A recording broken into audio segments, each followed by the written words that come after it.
잡자! 어떤 이들은 말합니다. 나라를 지키기 위해선 때론 죽음보다 더한 굴욕도 견뎌야 한다고. 신분을 밝혀라! 조선의 사신 이조판서 최명길이다.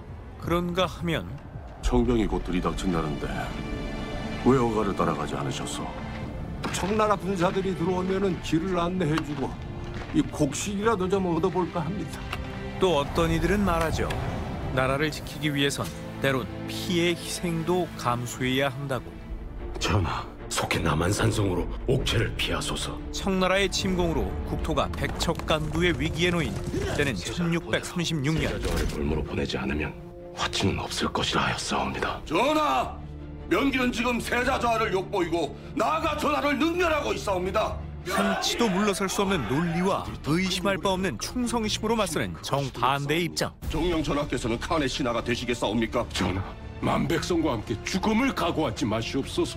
설전보다 살벌한 47일간의 설전이 펼쳐졌던 이곳은 디렉터스 컷 오늘의 영화 남한산성입니다. 서울을 버려야 서울로 돌아올 수 있다는 말은 그럴듯하게 들렸다. 김훈의 원작 소설 남한산성의 첫 문장은 이렇게 말이라는 키워드와 함께 시작하는데요. 도가니와 수상한 그녀를 거쳐 의외로 정통 사극에 도전한 황동혁 감독, 그의 야심 또한 끝없이 이어지는 말의 향연 속에서도 눈을 떼지 못할 스펙터클을 창조하는 것이었습니다. 받아들이기 힘든 요구였습니다. 세자를 보내라고. 지금 화친을 하지 않으면 그런 난국한 말을 입에 담는 자들의 옥을 배시옵소서. 전쟁을 끝내려면 왕세자를 볼모로 넘기라는 청나라의 요구. 이에 격분하는 예조 판서 김상헌, 그 반대편엔 평화를 위해 세자를 보내야 한다는 이조 판서 최명길이 있었죠. 알았으니 오늘은 그만들 물러가라. 궐을 버리고 피신한 혹한의 요새. 죽고 싶은 게냐? 분명 허락 없이는 성첩위에서 불을 피우지 말라 했다.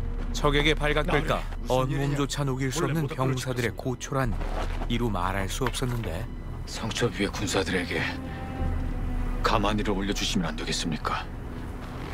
가만히라 하였느냐? 위로는 덮어 눈비를 막고 아래로는 깔아 바닥에 한기를 막을 수 있을 것이옵니다. 이 똘똘한 사내는 일단 대감님 마음속에 저장. 세자저하를 보내라는 말씀만은 따르기가 어렵습니다. 그 시각 최명길은 청나라 장수와 비밀 회동. 근데 화친의 길이 열릴 수 있다. 요구를 묵살한 조선 왕실의 최후 통첩을 전하니 어떡한질라. 청의 황제가 친히 조선을 치러 온다는 첩보에 어저는 패닉 상태에 빠집니다. 칸이 오고 있다면 근황병 부르는 일을 서두르셔야 하옵니다. 칸이 오기 전에 적들을 물리치지 못한다면 그 후엔 더욱 어려워질 것이옵니다. 과연 주상의 선택은? 예판의 말이 옳다. 전하, 성첩에 올라 군사들을 호괴하고 군왕병을 부르는 격서를 보낼 것이다. 화친만이 살 길이라는 최명길을 상대로 김상헌 1승, 기세를 몰아 남한산성 방어 책임자인 수호사 20액은 산악지형에 익숙치 않은 청군을 유인. 누구도 예상 못한 1승을 추가하는데, 승전을 기뻐하기도 전에 이미 적진에는 청의 황제가 당도한 동향이 감지되고 있었죠. 이 판이 적진에서 들은 것이 사실이었단 말이냐? 신을 다시 한번 적진에 보내주시옵소서. 하지만 이 판은 이미 지난번 오랑캐들에게 영상에 함께 가라. 이 판을 믿을 수 없다는 말을 하려던 것이 아니냐?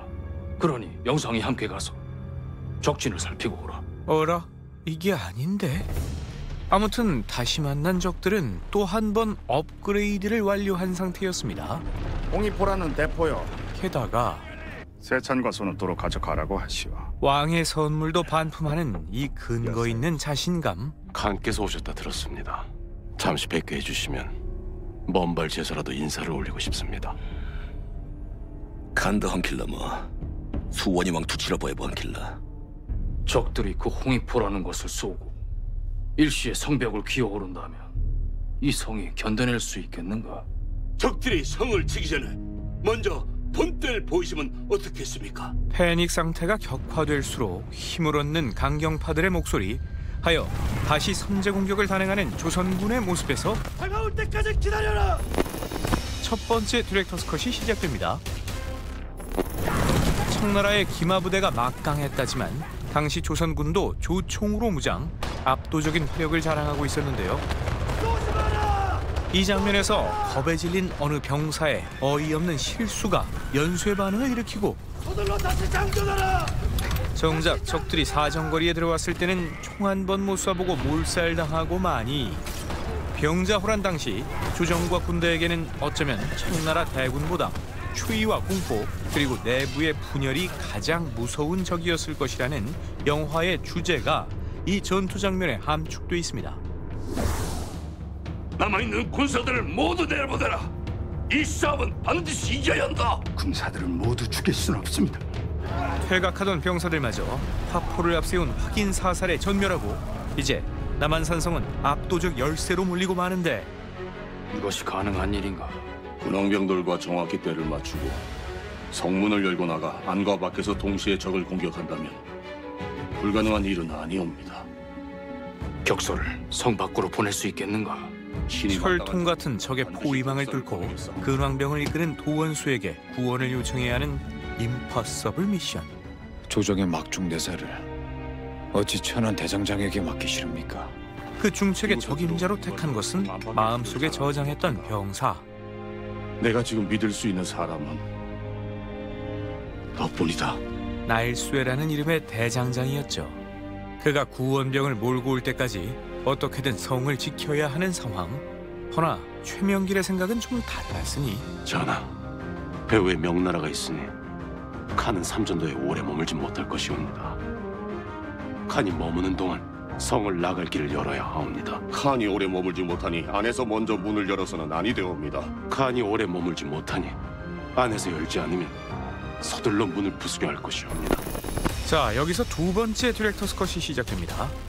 지금 칸에게 문서를 보내시면 칸은 스스로를 황제라 칭하고 전하를 칸의 신하라 부를 것이옵니다. 최명길과 김상헌의 대립이 극에 달한 이 장면에서 감독은 두 사람의 모습을 좌우 대칭의 구도로 촬영했는데요. 살기 위해서는 가지 못할 길이 없고 명길은 전하를 앞세우고 적의 아가리 속으로 들어가려는 자유옵니다. 마치 거울에 비친 것 같은 두 사람의 모습은 비록 정반대 위치에서 마주 서 있지만 나라를 지키겠다는 충성심만큼은 꼭 닮은 인물들이라는 것을 표현합니다. 같은 시각 날쇠는 천군의 매서운 추격에 쫓기고 있었으니